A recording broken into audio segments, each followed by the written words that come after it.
Hello বন্ধুরা, সবাইকে স্বাগতম আজকের এই নতুন ভিডিওতে।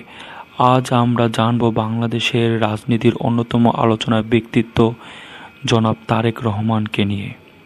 তারেক রহমান জন্মগ্রহণ করেন 1967 সালের 20 নভেম্বর বাংলাদেশের বগুড়ার। তিনি বাংলাদেশের প্রথম রাষ্ট্রপতি জিয়াউর রহমান এবং সাবেক প্রধানমন্ত্রী খালেদা জিয়ার বড় ছেলে। রাজনৈতিক পরিবারে জন্ম নেওয়ায় ছোটবেলা থেকেই তিনি রাজনৈতিক কর্মকাণ্ড ও জাতীয় বিষয়ে অবগত ছিলেন। ঢাকা স্কুল কলেজে শেষ করার পর তিনি উচ্চশিক্ষার জন্য ইংল্যান্ড যান। তবে পড়াশোনার পাশাপাশি পারিবারিক রাজনৈতিক প্রভাবের কারণে তিনি খুব দ্রুতই রাজনীতির সঙ্গে যুক্ত হয়ে পড়েন। 2000 সালের দিকে বিএনপি যখন ক্ষমতায় আসে, তখন ধীরে ধীরে তারেক রহমান দলে গুরুত্বপূর্ণ নেতার একজন হয়ে ওঠেন। তিনি বিএনপির সিনিয়র ভাইস চেয়ারম্যান পদে দায়িত্ব পালন করেন। তরুণদের মাঝে রাজনীতিকে জনপ্রিয় করার উদ্যোগ নিয়েছিলেন তিনি।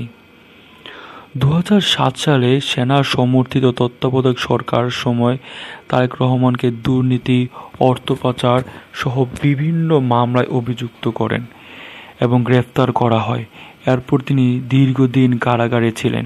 চিকিৎসার পর জন্য লন্ডন চলে যান এবং সেখানেই প্রবাসে রয়েছেন। খালেদা জিয়ার অসুস্থতার পর তিনি বিএনপির অ্যাক্টিং চেয়ারম্যান হিসেবে দায়িত্ব নিয়েছেন। প্রবাস থেকেও আধুনিক প্রযুক্তি ব্যবহার করে তিনি দলের আন্দোলন, কর্মসূচি ও নীতি নির্ধারণে সক্রিয় যুক্ত আছেন। অনেক বিশ্লেষকের মতে তারেক রহমান ভবিষ্যৎ বাংলাদেশের প্রধানমন্ত্রী হওয়ার অন্যতম সম্ভাব্য প্রার্থী। তবে তার বিরুদ্ধে থাকা বিতর্কিত ও আইনি জটিলতা এখনও তার রাজনৈতিক ক্যারিয়ারে বড় বাধা।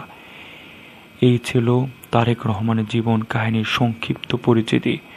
আপনারা তারেক রহমানকে কেমন নেতা মনে করেন? কমেন্টে আপনার মতামত জানাতে ভুলবেন না। ভিডিওটি ভালো লাগলে শেয়ার এবং সাবস্ক্রাইব করুন। ধন্যবাদ।